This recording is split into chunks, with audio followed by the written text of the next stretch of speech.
Je sais même pas par où commencer en fait. En même temps, c'est la première fois que je fais ça, donc vous m'excuserez si ça part un petit peu dans tous les sens ou si je suis trop confus.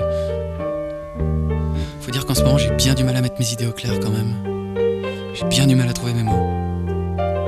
Enfin voilà, je vous dresse le tableau vite fait. Je suis né dans une famille plutôt aisée, j'ai toujours été privilégié. J'ai jamais manqué d'amour ni de rien d'autre d'ailleurs, même si ma mère, qui vient quand même d'un milieu assez populaire, était parfois un peu sévère avec mes frères et moi. À l'école, j'étais bon élève, à la maison, j'étais poli. Je me souviens pas avoir fait trop de conneries étant petit. Par contre, j'ai fait des études correctes et aujourd'hui, je sais que mon parcours est plus ou moins tracé. Disons que je sais où j'arriverai si je continue sur ma lancée. J'aurai probablement une femme et de beaux enfants, un crédit à payer, un épagnol anglais et un coupé cabriolet. Et pourtant, vous voyez, ça fait maintenant presque 6 mois que je dors à peine, que je peux ne rien bouffer pendant 2 jours sans même m'en apercevoir. Et quand je me regarde dans le miroir, j'y vois un mec bizarre, pâle, translucide, tellement livide, à faire sourire un génocide. Docteur, je rigole pas. Faut que vous fassiez quelque chose pour moi, n'importe quoi. Prenez un marteau et pétez-moi les doigts, je sais pas. Parce que là, je peux vraiment plus. Je peux plus sortir dans la rue, je peux plus mettre les pieds dans des bureaux. De toute façon, je suis devenu incapable de prendre le métro. Ça pue la mort, ça pue la pisse. Ça me rend claustro et agressif. Et puis j'ai vraiment l'air d'un gland dans mon costard trop grand et mal taillé, que même si je voulais faire semblant, il y aurait toujours marqué en gros troufion sur mon front. Et puis tous ces gens qui cherchent absolument à s'entasser, qui poussent, qui suent, qui sifflent entre leurs dents comme des serpents. Vas-y, du coup on monte, t'as raison. De toute façon, t'auras beau être le premier arrivé, à la clé on va tous se taper la même journée scabreuse. Les yeux collés à l'écran de l'ordinateur, tu te détruis les pupilles, à lire en diagonale des choses auxquelles t'entraves que dalle. Non mais tu comprends, il est hyper important ce dossier. Le client il raque 300 € de l'heure, alors tu te débrouilles, tu vas chercher sur Google s'il faut, mais tu me fines ça pronto. Ah oui, vous avez parfaitement raison, oui. C'est de ma faute, oui, je suis pas assez réactif. Ah, c'est drôle, oui. Collez-moi des gifles. Connard. Et si t'allais plutôt te carrer des poignées de porte dans le cul pour voir?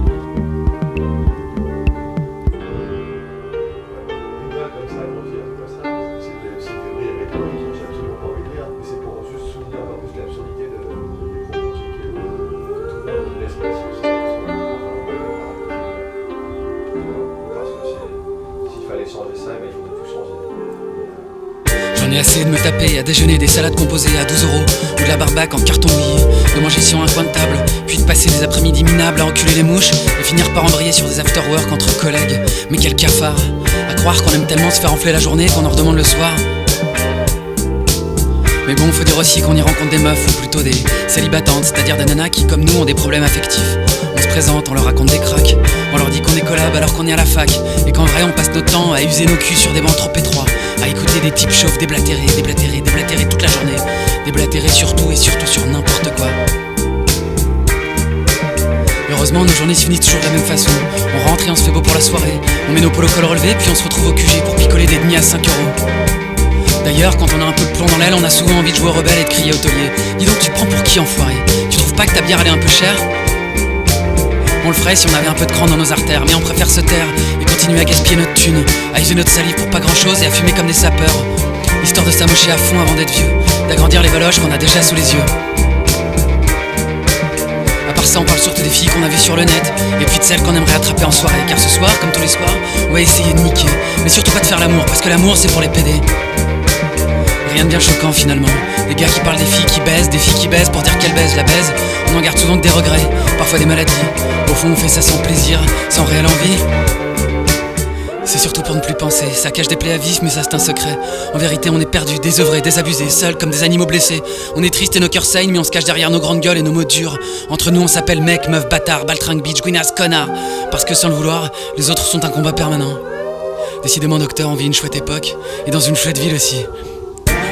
Paris, la nécropole, Paris qui sent la carne, Paris qui petit à petit entraîne dans sa chute des fragments de nos vies. Paris c'est tellement sain et nous sommes des gens bien, tellement bien qu'on est trop bien pour nos voisins auxquels on prête pas plus d'attention qu'à la pisse derrière le cuvette des chiottes.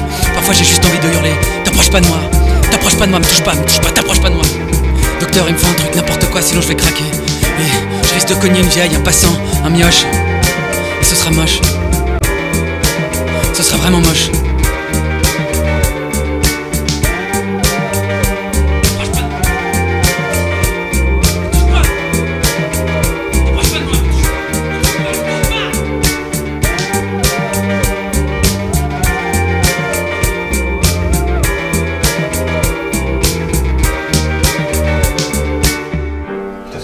Il y a pire d'ailleurs. Et puis à force de dire ça, c'est sûr que le monde est pour.